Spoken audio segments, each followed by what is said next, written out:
বাপি কি ভালো হতো না যদি আমরা পুজোর কটা দিন এরকমই প্যান্ডেলে ঘুরে বেড়াতে পারতাম। আর সত্যি বলতে কি জানো তো, আমার একদমই এরকম ফাংশন করে বেড়াতে ইচ্ছে করছে না। গুরুজির কথাটা মনে রাখ, মানুষে তোর গান শুনতে ভালোবাসছে, তোকে ভালোবাসছে, এটা তো ঈশ্বরের আশীর্বাদ। এটা তো সকলের ভাগ্যে থাকে না। তুই যখন পাচ্ছিস মানুষের কাছ থেকেই ভালোবাসা, এই সম্মান, কিন্তু সেটাকে সম্মান কর। সে ঠিক আছে বাপি, কিন্তু আমি কি কোনোদিনই আর নিজের মতন করে বাঁচতে পারবো না? মানে আমি কি কোনোদিনই আর নিজের ইচ্ছে মতো গান গাইতে পারবো না? কেন পারবি না? এই যে তুই রিয়াজ করতে বসিস, সেই সময়টা তো তোর একান্ত নিজের সময়। কিন্তু বাপি সেটা তো প্র্যাকটিস, আর সেটাও তো কোথাও না কোথাও গিয়ে আমার পেশার জন্যই। না, এটা তোর ভুল ধারণা। তুই যদি গানটাকে পেশা হিসেবে না নিতিস, তাহলে কি তুই রিয়াজ করাটা ছেড়ে দিতিস? তা তো দিতিস না। না, সে রেওয়াজ তো আলাদা। তখন আমি রেওয়াজ করতাম নিজের কাছে নিজে নির্ভুলভাবে গাইবার জন্য, যাতে সুর আরো ভালো করে লাগে, সেই জন্য আমি রেওয়াজ করতাম। আর এখন তো রেওয়াজটা মনে হয় যে অনুষ্ঠানে ভালো গাইবার জন্য রেওয়াজ করছি। জানো তো বাপি, আমার খুব ইচ্ছে আমি যদি অন্নপূর্ণা দেবীর মতন হতাম। মানে বাবা আলাউদ্দিন খান সাহেবের মেয়ের কথা বলছিস? হ্যাঁ, আমি ওনার কথাই বলছি। এই ফুচকা খাবি? চলো। চল, কিচ্ছু হবে না, চল। কি বলছিলি? হ্যাঁ, উনি তো বহুদিন আগেই পাবলিক পারফরমেন্স করা ছেড়ে দিয়েছেন। অনেকদিন আগে। হ্যাঁ, উনি বম্বেতে থাকতেন, জানোই তো, একটা মাল্টি স্টোরিডার ফ্ল্যাটে। উনি খুবই লিমিটেড একেবারে ছাত্রছাত্রীদের শেখাতেন, আর উনি হাতে বাজিয়ে না, মুখে বলে বলে শেখাতেন, আর মধ্যরাত থেকে নিজের রেওয়াজ শুরু করতেন। আপনি তোমাকে কি করে বোঝাবো, সেটা না একেবারে আউট অফ দ্য ওয়ার্ল্ড একটা ব্যাপার। আর উনি মাঝরাত থেকে ভোর অবধি নিজের জন্য প্র্যাকটিস করতেন। ওনার ওই ফ্ল্যাটের রুম থেকে ওই মুহূর্তে একেবারে সুরের ফাউন্টেন বেরোতো। এ দেখো, তোমাকেই বলছি, আমার গায়ে কাটা দিচ্ছে। আমি না ওনার মতনই প্র্যাকটিস করতে চাই, আমি সাধনা করতে চাই গানের জন্য, সুরের জন্য, নিজের জন্য রাগ রাগিনীর সাধনা করতে চাই। একদম।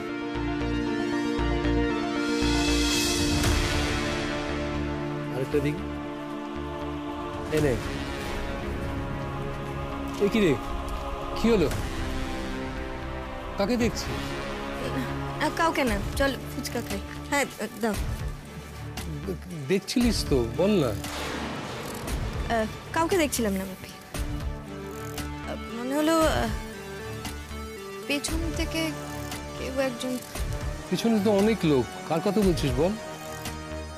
তো হঠাৎ যেন ডিস্টার্ব হয়ে গেলি কেন? কেউ না বাপি। নীলকে দেখলি? হ্যাঁ, না না, নীল ছিল না, তুমি খাও না।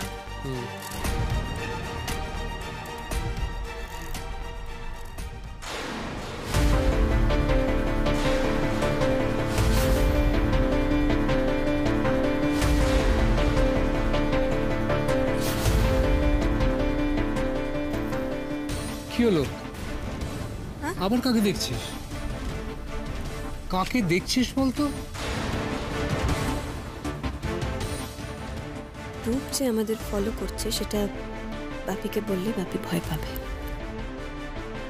কাকে দেখছিস বলতে পারবার? কাকে দেখছিস? হ্যাঁ, না না, আমি আসলে ভাবলাম ইউনিভার্সিটির কেউ একজন, কিন্তু সে না। তুমি খাও না।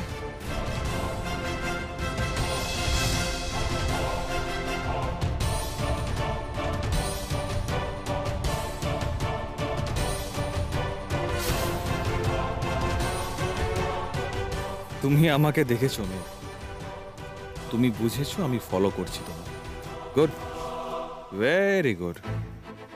এবার তুমি ভয় থাকবে, সব সময় একটা ভয় কাজ করবে তোমার মধ্যে। তুমি স্বস্তিতে থাকবে না মেঘ। আমি এইভাবে তোমাকে শ্যাডো করব আর তোমাকে ভয় পাওয়াবো। আজ রাতে আরো অনেক ভয় অপেক্ষা করছে তোমার জন্য, তোমার ঘরে। Wait for me জানেমান।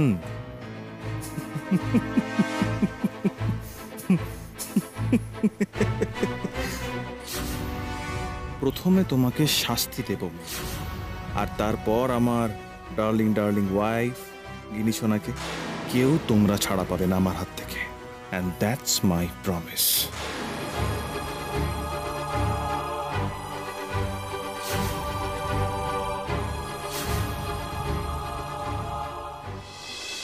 আচ্ছা জেঠিমণি, তুমি এভাবে বলছো কেন বলো তো? লোকে তো কথা বলবেই, কে কি বলেছে সেটা নিয়ে ভেবে তুমি প্যান্ডেলেই যাবে না, তাই আবার হয় নাকি? আমি তো ঠিক করে নিয়েছি, আমি কাল থেকে সুন্দর করে সেজেগুজে ঠাকুর দেখব। কোনো দরকার নেই। অত ঘুরে ঘুরে ঠাকুর দেখার কোনো দরকার নেই, যেমন আছো তেমন থাকো। কেন, ওর যদি ঘুরে ঘুরে ঠাকুর দেখার ইচ্ছে হয় তো দেখবে না কেন? কেন দেখবে না সেই কারণটা নিশ্চয়ই সবাই জানে। রূপ বেল পেয়ে গেছে বলে টেনশন করছো তোমার? আমিও জানো তো, ঠিক এইটা ভেবেই আজ সকাল থেকে নিজেকে ঘরের মধ্যে বন্ধ করে রেখেছিলাম। কিন্তু তারপর আমি ভাবলাম যে আমি যত ভয় পাবো অন্যরা তত বেশি আমাকে ভয় দেখাবে। আর রূপের জন্য শুধু শুধু আমি আমার পুজোর আনন্দটা কেন মাটি করবো বলো তো? That's the spirit. কাল সকাল থেকে আমাদের ভাই বোনেদের পুজো দেখা শুরু, ঠিক তো? হলোটা কি বলতো? এবারই হলোটা কি? এত বছরে এই প্রথম বাড়ির বউরা গেল পাড়ার প্যান্ডেলে, এবার ছেলেমেয়েরা ঠাকুর দেখতে যাবে বলছে। আমার তো সব গুলিয়ে যাচ্ছে, আমি কোথায় আছি? এরকম নর্মাল ঘটনা তো এই বাড়িতে ঘটে না। সে তোরা ঘুরবি ঘোর, আমার ওই একদিন প্যান্ডেলে গিয়েই হয়ে গেছে। বাপ রে বাপ, আনপ্রোডাক্টিভ গসিপ ছাড়া ওখানে তো আর কিচ্ছু হয় না। তার থেকে বাবা আমার হসপিটালে গিয়ে ডিউটি করা অনেক ভালো। ঠিক বলেছো। কি অকারণ কৌতূহল বলো তো মানুষজনের, লোকের বাড়ি লোকের ফ্যামিলি সম্পর্কে খালি কৌতূহল। উফ, কেমন বললো শুনলে না? বাবা, মেঘ তো দেখছি অনেক টাকা রোজগার করছে, তোমাদের বাড়ির বউ অনেক টাকা রোজগার করছে, তোমাদের তো খুব ভালো, বউয়ের রোজগারে খাবে। এসব কি বলো তো?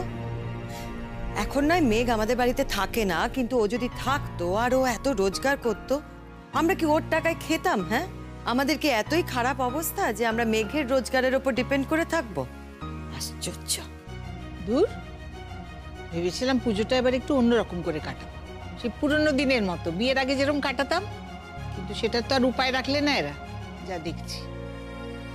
ভেবেছিলাম দেখ সবাই মিলে পরশুদিন যাবো, গিয়ে মেঘের গান শুনবো, আমরা ওর সঙ্গে দেখা হবে, কথা বলবো। না, কিন্তু সেটা হবার না। এতে দেখছি এখানে লোকজন যা সব, তারা মেঘের গান শুনতে যত না আসছে, আমাদের মধ্যে সম্পর্কটা এখন কেরম চলছে সেটা দেখতে আসছে। তারপর আজে বাজে চারটে কথা বলবে। না না, আমি যাবো কিনা ভাবছি। যাবো আমরা, কারণ না গেলে সেটা ওদের আরো কথা বলার বিষয় হয়ে উঠবে। মেঘ দিদি, মেঘ দিদি, ওই দেখো উঠে এসছে, দেখেছো? মেঘ দিদি নাকি গান গাইতে আসবে। কই মাইকে তোর গান শুনতে পেলাম না। তুমি উঠে এলে কেন এইভাবে? তোমার তো শরীর খারাপ। আমার কিচ্ছু হয়নি, আমি ঠিক আছি। মেঘ দিদি কোথায়? সুশীলা, তোমার জীবনে বুদ্ধি হবে না? না, মানুষটাকে একবারে এখানে নিয়ে চলে এলে। জানো না মা অসুস্থ। আমি কি করব? আমার কথা তো শুনতেই চাইছে না, বলছে তুই না নিয়ে গেলে আমি নিজেই বাইরে যাব। ও দাদু ভাই, মেঘ দিদি আসবে না, আসবে না। আমি তো মাইকে ওর গান শুনতে পেলাম না। মেঘ দিদির তো আজকে আসার কথা নয়। কি তাহলে যে সবাই বললো মেঘ দিদি, এই তো সুশীলাও তো বললো মেঘ দিদি আজ গান গাইতে আসবে। আজ নয় মা, অষ্টমীর দিন আসবে ও। ও, আজ নয়, অষ্টমীর দিন মেঘ দিদি আসবে। সে তো এখনো 2 দিন বাকি। ততদিন থাকবো কিনা কে জানে। কি ছেলে মানুষই করছো বলো তো? থাকবে না মানে? 2 দিন রেস্ট নাও, দেখবে ঠিক হয়ে গেছো, একদম ভালো হয়ে যাবে। ঠাম্মি চলো, তুমি আমার সঙ্গে চলো, তোমার ঘরে যাই। এই তোমরা খেয়ে নাও, আমি ঠাম্মির সঙ্গে আছি। সুশীলাদি, তুমিও খেয়ে নাও, চলো। এত চিন্তা করো না তো, চলো।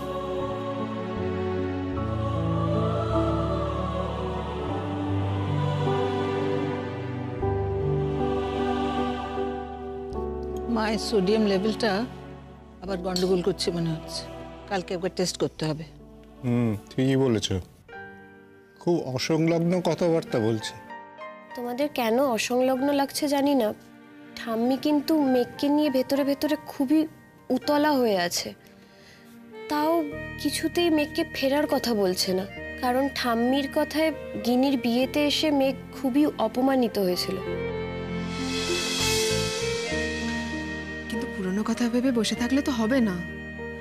আমরা যখন সবাই নিজেদের ভুলটা শুধরে নিতে চাইছি, তখন মেঘ ডেফিনেটলি একটা লেভেলে গিয়ে বুঝতে পারবে, নিশ্চয়ই শুনবে আমাদের কথা। তোমরা দেখো, মেঘ দাদাভাইকে ছেড়ে বেশি দিন থাকতেই পারবে না। ও কিন্তু দাদাভাইকে ভীষণ ভালোবাসে, ভীষণ ভালোবাসে। এই যে মেঘ আমাকে বাঁচিয়েছে, ঝাঁপিয়ে পড়েছে আমার জন্য, এর অনেকটা কিন্তু আমি দাদাভাইয়ের বোন বলে। ও মুখে যাই বলুক, আসলে এটাই সত্যি কথা। ও পারবে না দাদাভাইকে ছেড়ে থাকতে। একটু রাগটা ঠান্ডা হোক, ও ঠিক ফিরে আসবে দাদাভাইয়ের কাছে। সে ফিরে আসবে হয়তো, কিন্তু নীলকে ওর যোগ্য হয়ে উঠতে হবে। ওদের 1 বছরের বিবাহিত জীবনে এখনো পর্যন্ত নীল কিন্তু নিজেকে মেঘের যোগ্য হিসেবে প্রমাণ করে উঠতে পারেনি।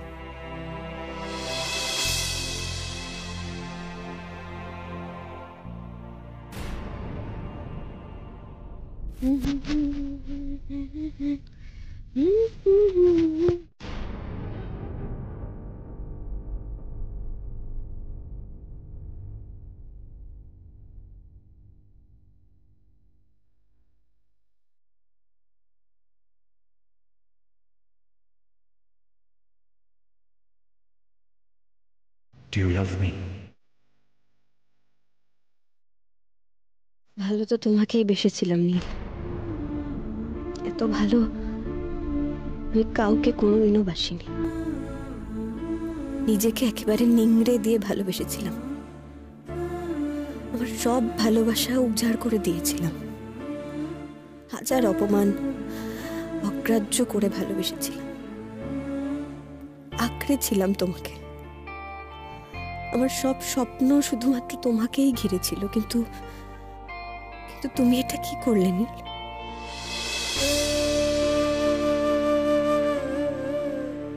কেন এইভাবে আমাকে, আমার স্বপ্নগুলোকে, আমার মনকে ভেঙে একেবারে টুকরো টুকরো করে দিলে কেন?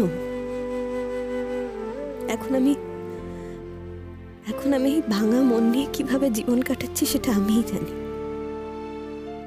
প্রতি মুহূর্তে ভেতর থেকে রক্ত চুইয়ে চুইয়ে পড়ছে, কিন্তু আমি বাইরে থেকে কিছুতেই সেটা কাউকে বুঝতে দিচ্ছি না, আড়াল করে রাখছি আমার ক্ষতটাকে।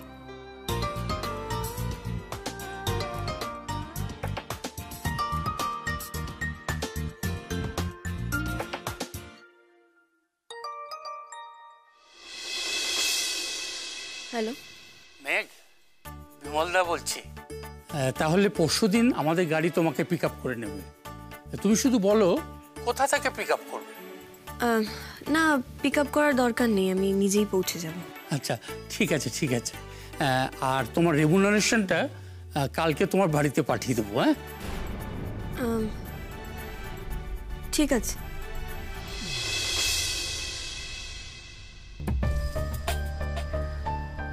আমি এতগুলো টাকা বাড়িয়ে বললাম ওদের, যাতে ওরা নিজেরাই পিছিয়ে যায়। এতগুলো টাকা ওরা অ্যারেঞ্জ করে ফেললো, কিন্তু কি করে করলো? ওরা যে আমাকে বলেছিল ওদের বাজেট বেশি নেই। কে দিল ওদের এতগুলো টাকা? তাহলে কি নীল দিল? হ্যাঁ, হতেই পারে। ওরা তো আমাকে বলেছিল যে নীল আছে ওদের কমিটিতে। তাহলে নীল কি ইচ্ছে করে আমাকে যেতে বাধ্য করলো ওখানে? সেটাই হবে হয়তো, কে জানে। ভগবান, আমি আর পারছি না, ক্লান্ত লাগছে এবার। এক জিনিস, আবার সবাই থাকবে ওখানে, কি থেকে কি হবে তার কোনো ঠিক নেই।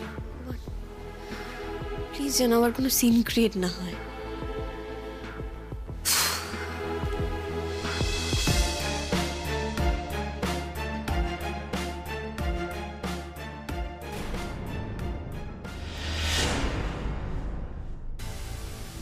হ্যাঁ, দরজা বন্ধ করেছে।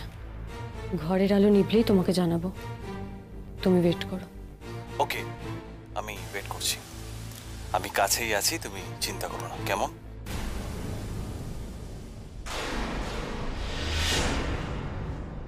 চলো, এরম ভাবে কি উঠে আসে? এসো, চুরিটা খোলো।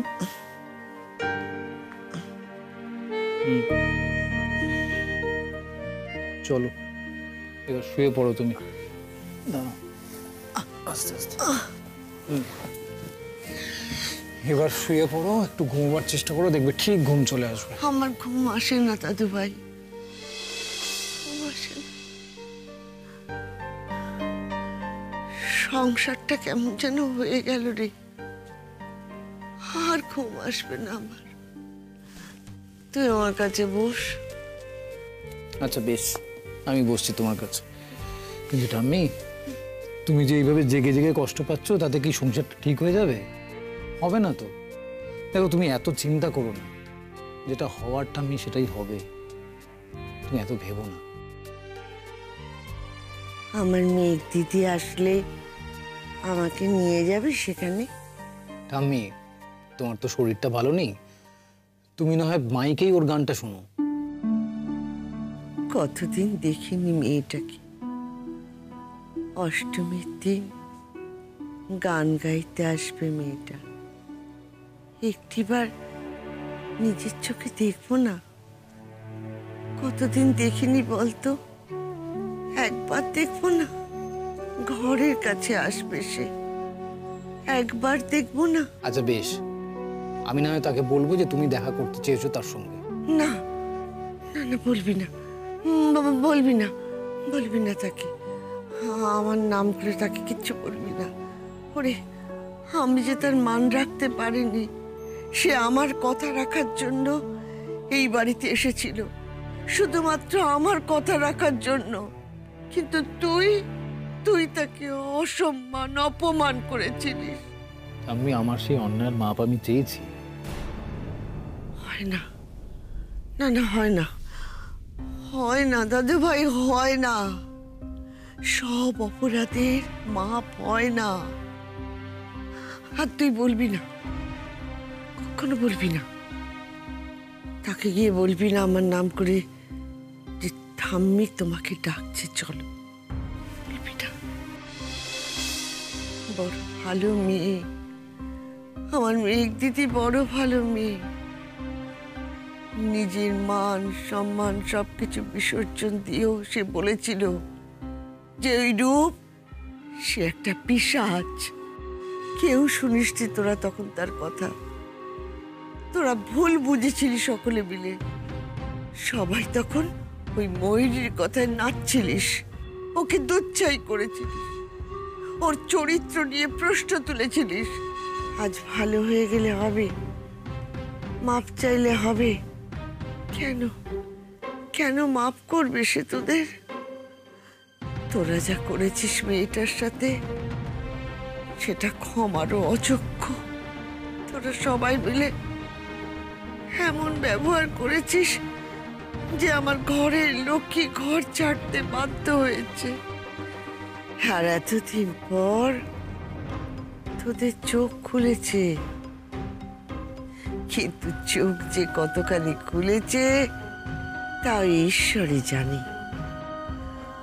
আজ হয়তো সে তোদের কাছে দুদিনের জন্য ভালো, কিন্তু পরে যে সে খারাপ হবে না, সেটা তোরা কেউ বুকে হাত দিয়ে বলতে পারিস? পারিস না, পারিস না রে, পারিস না। ও তোদের আমার চেনা আছে, তোদের আমার চেনা আছে। আমি চাই না ও এখানে আসো, ও আবার কষ্ট পা। আমি চাই না, আমি চাই না ও কষ্ট পা।